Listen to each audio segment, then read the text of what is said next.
The calves can have a really strong influence on what's going on at the knee, but there's a number of ways that it can sort of impact the foot, knee, or hip.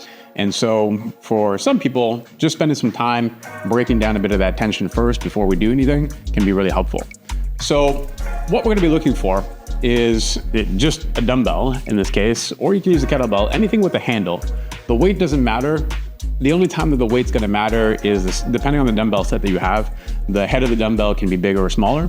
So what can happen is you get a certain amount of clearance. And if you don't have enough clearance with the dumbbell that you're using, then using a bigger dumbbell might help you.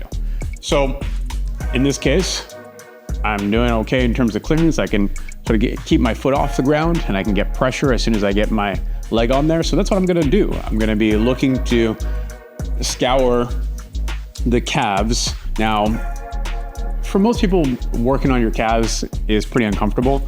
And to varying degrees, like I've had this Achilles done, so my calves, especially on this side, are very, very uncomfortable. But what you're looking for is those points of discomfort.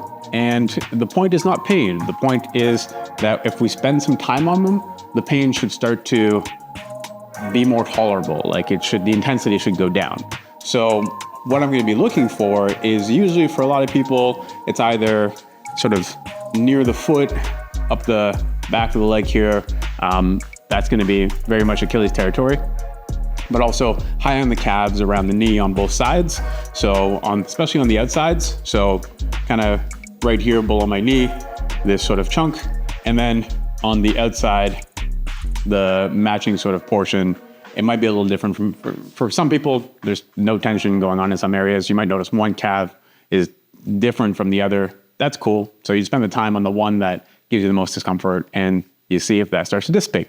So from there, when I want to set this up, I'm going to start either top, work my way down, or bottom, work my way up. Doesn't really matter. But you're scouring around to see if you find a hot spot. Once you do, you're going to cross the leg over, if you can, to apply more pressure.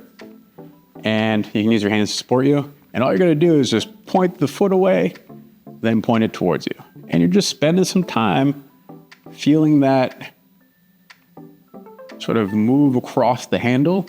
It creates some friction. You can feel the tendons sort of moving against, or the muscles sort of creating friction against the handle. And ideally, this becomes less uncomfortable the more time you spend on it.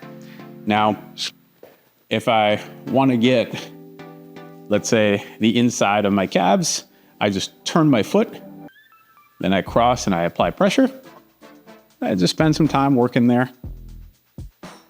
And then again, I do that on the outside. I might even lean a little bit and just spend some time trying to breathe through those points where it's really, really spicy.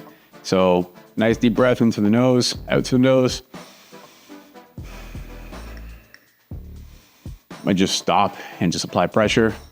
And ideally, after you get up from this, there's a little bit less tension in there and you feel a little better and you can move on to the next steps in the workout. All right, good luck, bring it.